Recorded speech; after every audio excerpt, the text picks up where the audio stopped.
Hello दोस्तों, एक बार फिर से आप सभी का आपके अपने YouTube चैनल पर स्वागत है। आज के इस लेक्चर में हम बात करने वाले हैं कि किसी भी संख्या का गुणनखंड कैसे निकालते हैं, यानी कि फैक्टर ऑफ एनी नंबर कैसे निकालेंगे। इसके बारे में इस लेक्चर में पूरा डिटेल कॉन्सेप्ट के साथ हम समझेंगे कि अगर कोई भी संख्या है, कोई भी नंबर है, तो उस नंबर के कितने फैक्टर होंगे, कौन कौन से फैक्टर होंगे और वो इस संख्या का क्यों फैक्टर होगा, इसके बारे में हम पूरा अच्छे से समझेंगे। तो बिना देरी किए आइए चलते हैं अपने नोटबुक पर। मेरा नाम है ऋषभ सिंह। आइए चलिए कुछ पढ़ लेते हैं। अगर आप सब इस चैनल पर नए हैं तो नीचे दिए हुए रेड बटन पर क्लिक करके सब्सक्राइब कीजिए, जिससे हमारे अगले वीडियोस के नोटिफिकेशन आपके पास सबसे पहले पहुंचे।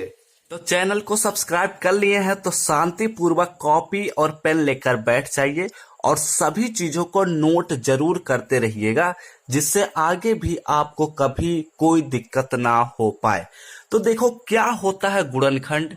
किसी संख्या का गुणनखंड कैसे निकालते हैं, फैक्टर उसको इंग्लिश में कहते हैं। तो इसके बारे में हम समझते हैं कि गुणनखंड क्या होता है। तो देखो, पहले गुणनखंड निकालने से पहले हमें यह समझना चाहिए कि गुणनखंड क्या होता है। इसके लिए हमें इसके बारे में पूरा कॉन्सेप्ट समझना चाहिए। देखो, अगर हमारे पास कोई नंबर है, ठीक, चलो मान लेते हैं कोई नंबर हमारे पास है, कोई भी नंबर है, चलो एक बॉक्स हम मान लेते हैं कि यह एक संख्या है, ठीक। तो इस बॉक्स को ध्यान से सुनना, ध्यान से मेरी बातों को बहुत ही केयरफुल्ली सुनना, क्या हम कहना चाहते हैं, क्योंकि कॉन्सेप्ट समझे न्यूमेरिकल प्रॉब्लम सॉल्व करना आसान हो गया।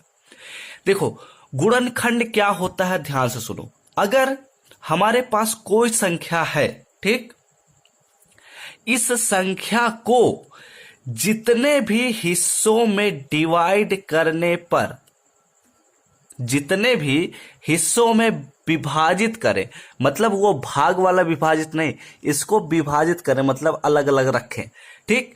जितने भी हिस्सों पर विभाजित करें और इनके बीच अगर गुणा करने पर हमें वही संख्या मिलने लग जाए, ठीक, तो इस प्रकार के ही संख्या को हम कहते हैं, क्या कहते हैं, इस संख्या का गुणनखंड। बात क्लियर हो गई। यहां से इसके एक दूसरे पहलू को समझ लो कि अगर गुणनखंड कह रहा है तो यहां से एक बात यह भी समझ में आ गई कि नाम से ही क्लियर है। ऐसे देख लो, नाम से ही क्लियर है, गुणनखंड यानी कि गुणा प्लस खंड, यानी कि गुणा मतलब कि गुणा और खंड मतलब कि हिस्से। तो जब हम दो हिस्सों को एक दूसरे में गुणा करते हैं और उन दोनों हिस्सों के गुणा करने से हमारी संख्या मिलने लगती है, तो इस प्रकार के दोनों संख्याओं को इस संख्या का गुणनखंड कहते हैं। ये रहा नॉर्मल कॉन्सेप्ट। यानी कि यहां पर एक बात और समझ जाओ कि किसी भी संख्या का, ध्यान से सुनो, अगर हमारे पास कोई भी संख्या है तो उस संख्या के पास एक से ज्यादा गुणनखंड होंगे, ठीक। अब ध्यान से सुनो, ये सभी की पॉइंट है। किसी भी संख्या का एक से ज्यादा गुणनखंड हमेशा होता है, ठीक। अब ध्यान से सुनो, अगर कोई संख्या है तो उसके पास दो या दो से ज्यादा गुणनखंड होंगे, ठीक। ये सभी चीजें की पॉइंट है, इनको नोट कर लो, क्योंकि ये सभी चीजें कभी भी यूजली ऐसे ही उपयोग की जाती हैं। तो देखो, हम ये कहना चाहते हैं कि अगर कोई संख्या है तो उसको केवल एक प्रकार के गुणा से ही नहीं लिख सकते, बल्कि हम इसको और भी तरीकों से लिख सकते हैं। जैसे कि अगर हमारे पास मान लो कोई संख्या 6 है, अभी एग्जाम्पल ना लें, इसको बस ऐसे ही समझो। देखो, इसी संख्या को हम किसी और गुणे के रूप में लिख सकते हैं। जैसे कि यहां पर हमने क्या लिया था, 2 सर्कल लिया था और फिर हमने एक चतुर्भुज बनाया। तो ऐसे ही एक तरीके से और ले सकते हैं कि एक सर्कल हो जाए और एक ट्रायंगल हो जाए, तब भी हमारे पास मान लो चतुर्भुज बन जाता है। हम ये बताना चाहते हैं। ये मत सोचना कि अरे भाई 2 सर्किल लेकर कैसे सर जी चतुर्भुज बना दिए, ऐसा कभी नहीं हो सकता। हम भी जानते हैं सर्किल और त्रिभुज से चतुर्भुज नहीं बनता, ये हम भी जानते हैं। लेकिन यहां समझने की कोशिश करो कि इनको हम एक संख्या कह रहे हैं। ये सभी जितने भी हैं ये सभी के सभी संख्याएं हैं। ठीक, अभी हम एग्जाम्पल जब लेंगे तो इन सभी चीजों को बहुत ही बारीकी से पूरा कॉन्सेप्ट के साथ समझ जाओगे। लेकिन जो भी हम समझाना चाहते हैं उसको समझो कि किसी भी संख्या के 2 या 2 से ज्यादा गुणनखंड हो सकते हैं, यानी कि किसी भी संख्या को 2 संख्याओं के गुणा के रूप में हम एक से ज्यादा प्रकार से लिख सकते हैं। अब इसके एग्जाम्पल को एक समझ लो और यहां पर ध्यान से सुनो। अगर मान लो जैसे कि हमारे पास एक एग्जाम्पल 6 ही है, ठीक, या एक एग्जाम्पल के तौर पर हमने ले लिया संख्या 6। ठीक, संख्या 6 का हमें गुणनखंड निकालना है। क्या निकालना है? गुणनखंड ज्ञात करो। ठीक, ज्ञात करो। तो इसके बारे में ध्यान से सुनो। अगर ये कहता है हमारे सामने कि संख्या 6 का गुणनखंड ज्ञात करो, तो इसको ऐसे भी लिख सकते हैं। देखो कैसे कैसे सॉल्यूशन में देखो, 6 को हम लिख सकते हैं 2 गुणे 3। ठीक, 6 को हम लिख सकते हैं 1 गुणे 6। ठीक, 6 को ही हम ऐसे भी लिख सकते हैं 3 गुणे 2। 6 को ही हम ऐसे भी लिख सकते हैं 6 गुणे 1। ठीक, अब ध्यान से सुनो, हम यहां पर क्या बताना चाहते थे उस कॉन्सेप्ट को यहां समझो।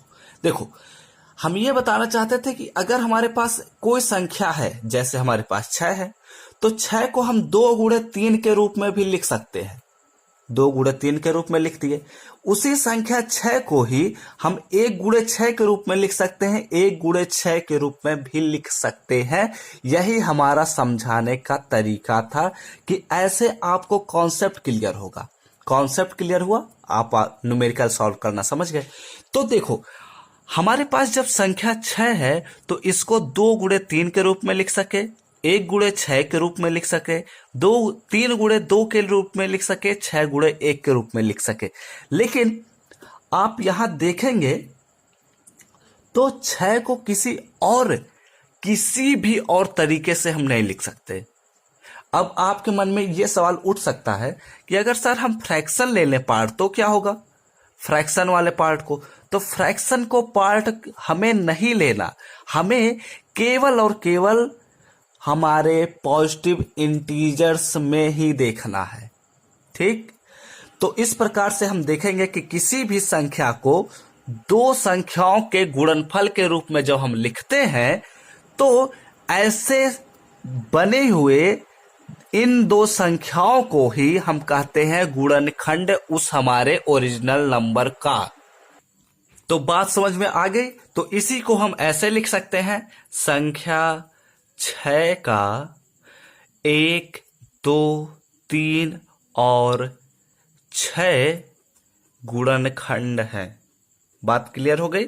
तो इस प्रकार से हम लिख सकते हैं कि किसी भी संख्या का हम गुणनखंड कैसे निकालते हैं, इसके बारे में बात क्लियर हो गई कि गुणनखंड क्या होता है, किसी भी संख्या का हम गुणनखंड कैसे निकालते हैं। लेकिन यहां पर ये एक शॉर्ट कॉन्सेप्ट है। ठीक, इस शॉर्ट कॉन्सेप्ट को हम अगले लेक्चर में पूरा लॉन्ग कॉन्सेप्ट से लेकर आएंगे।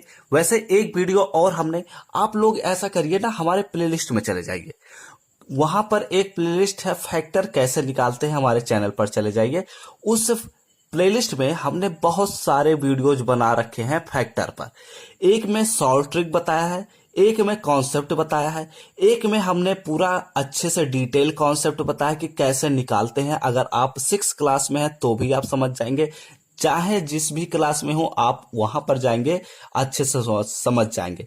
और यह वीडियो आपके लिए एक शॉर्ट कॉन्सेप्ट है। ठीक, क्योंकि यहाँ पर इसको हम और भी डिटेल कॉन्सेप्ट से बताएंगे। तो इस वीडियो में इतना ही। अब अगले लेक्चर में हम पूरा डिटेल कॉन्सेप्ट के साथ बता देंगे और इसको हम फिर से शुरू करेंगे और अपना एक जो बेसिक कॉन्सेप्ट होता है उसको भी लेकर हम समझा देंगे। अगर वीडियो अच्छा लगा हो तो लाइक कर दो और कमेंट करके बताओ आप सबको यह वीडियो समझ में आया है या नहीं।